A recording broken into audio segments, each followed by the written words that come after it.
Mastered Mushoku Tensei, Read, ReZero, Crushed, Classroom of the Elite. Completed Konosuba? Well, if you have, here are 5 great light novels you absolutely shouldn't miss out on. Join me.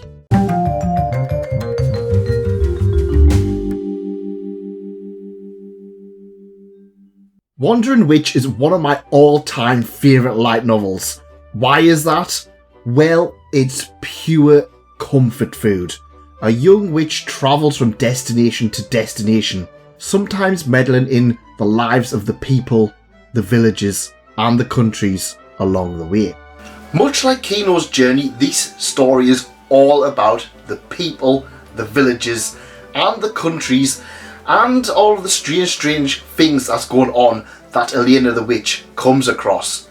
It's rather well done. With a really fun protagonist and nice bite-sized mini stories, while we wait eternally for that Kino rescue, Wandering Witch is the next best thing. Relaxing enough to enjoy, while some stories are dark enough to give you that bit of mystery and intrigue. It's gripping enough to enjoy, but it doesn't outstay its welcome. And let's face it, she has a big floppy hat and has the same artist as Mume. What more could you want?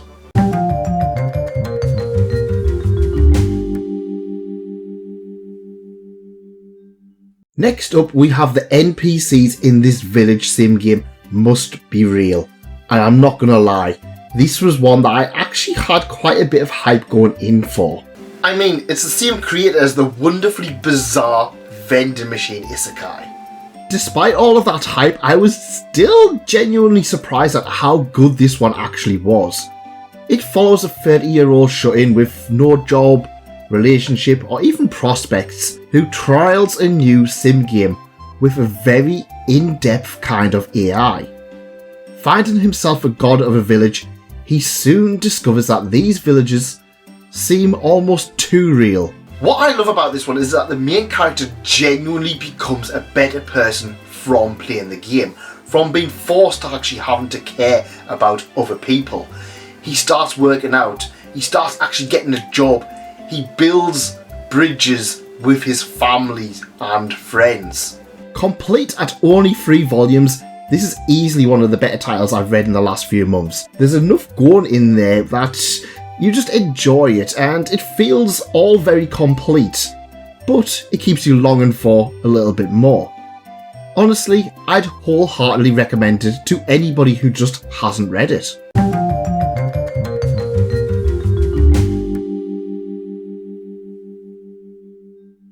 The Angel Next Door Spoils Me Rotten is quite possibly one of the most comfiest series this side of Laid Back Camp. A romance title that just goes incredibly slow, but is incredibly rewarding for that. An ordinary guy and self-admitted slob encounters Mahiru, a beautiful girl who everybody in their class calls an angel. What I love about this series is, as I've said, it goes very slow to a point of relaxation. Almost every possible scenario for the two to go out is imagined and brought to us incredibly well. If you're the impatient type who wants a very fast-paced romance, this isn't for you, but for anybody else, you're gonna absolutely love this one. It's absolutely a far cry from all of those harem ecchi series that we all know and somewhat love, which in my opinion just makes this all the more better. Absolutely do not miss checking this one out.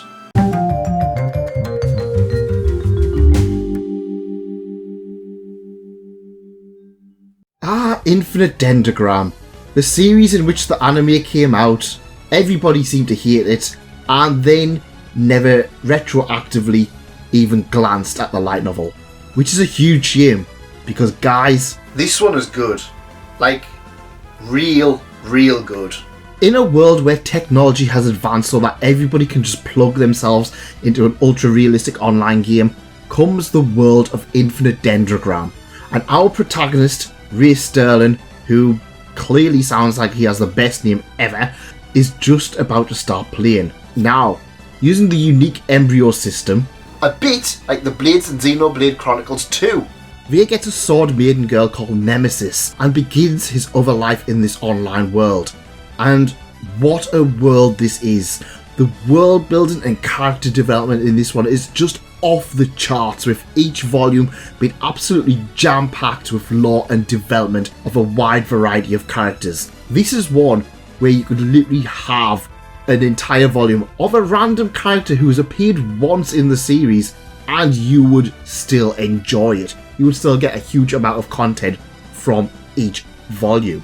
I know a lot of people brushed over this one because of the anime, but please believe me, this one is 100% worth your time. The amount of actual world building is immense.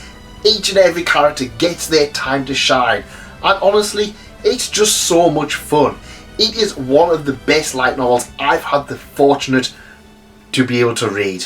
Before we get onto the final recommendation, I want to know from you guys, what are some of your underrated light novels that you feel people just shouldn't miss, and why is it Interspecies Reviewers Ecstasy Days? Let me know in the comments, and if you haven't already, make sure you're subscribed, click that like button if you like it, and if you don't like it, feel free to dislike it too.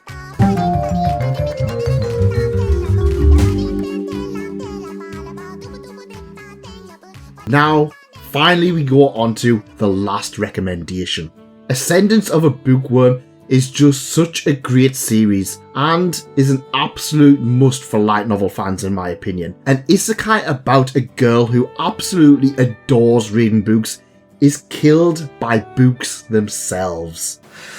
Yeah, seems dangerous. She is reborn in another world as Mine, a poor, sickly child who has recently lost her life to an illness known as the Devouring. And in her new life, Mine desires only one thing: books. Unfortunately for her, books are few and far between, with only the rich being able to even see the book, let alone read one. Now, what's she gonna do? Well, if she can't buy them, she'll make them, and so begins Mine's quest to create books. Ascendance of a Bookworm is just the perfect blend of a fun character, a relatable goal, incredible world building, fun, interesting characters in a perfect meld. It is one of the series that just oozes personality. This isn't your usual isekai that relies on an overpowered monster-killing, wife-collecting protagonist. Instead, we have Mine slowly discovering the ways of the world while trying to advance one step at a time towards her goal, while trying to also survive, I suppose. Ascendance of a Bookworm is just perfect in my opinion. It does everything right. It has enough twists and turns to make you want to read each volume, while also continuing with that very well thought out and focused goal. It is one of the best light novels I've ever read, and you guys, go on, check it out. Well, that's been 5 light novels that I thought I'd recommend to you guys. Let me know in the comments if you have any others. And you know what? Go check them all out. They're all worth at least a shot. Well, that's what I think anyway.